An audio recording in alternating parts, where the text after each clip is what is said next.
வராகி அம்மன் யார் தெரியுமா? வராகி அம்மன் உருவான கதையை இன்று காண்போம். பழைய காலத்தில் உலகத்தை மிக கொடூரமாக துன்புறுத்திய இரத்தபீஜன் என்ற அசுரன் இருந்தான். அவனை காயப்படுத்தி இரத்தம் தரையில் விழுந்தால் ஒவ்வொரு துளியிலிருந்தும் புதிய இரத்தபீஜன் பிறந்தான். இதனால் அவனை யாராலும் அழிக்க முடியவில்லை. தேவர்கள் எல்லோரும் பயந்து ஆதி பராசக்தியை வேண்டினர். அப்போது தேவி தனது சக்திகளை வெளிப்படுத்த அஷ்ட மாத்ருகைகள் என்னும் 8 சக்திகளை உருவாக்கினாள். அந்த 8 மாத்ருகைகளில் மிகவும் விசித்திரமான சக்தி நிறைந்தவள் வராகி அம்மன். வராகி அம்மன் பன்றி முகத்துடனும் கருப்பு நிற தேகத்துடனும் கையில் சக்கரம், சங்கு, வாள் போன்ற ஆயுதங்களுடன் இரவின் தேவியாகவும் தந்திர சக்தியின் அதிபதியாகவும் விளங்குகிறாள்.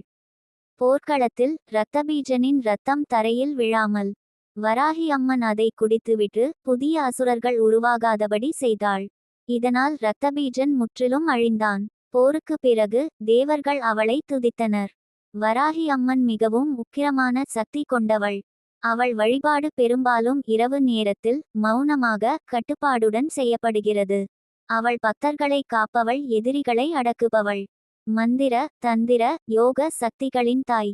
உண்மையாக வழிபட்டால் உடனடி அருள் தருபவள் என்று நம்பப்படுகிறது.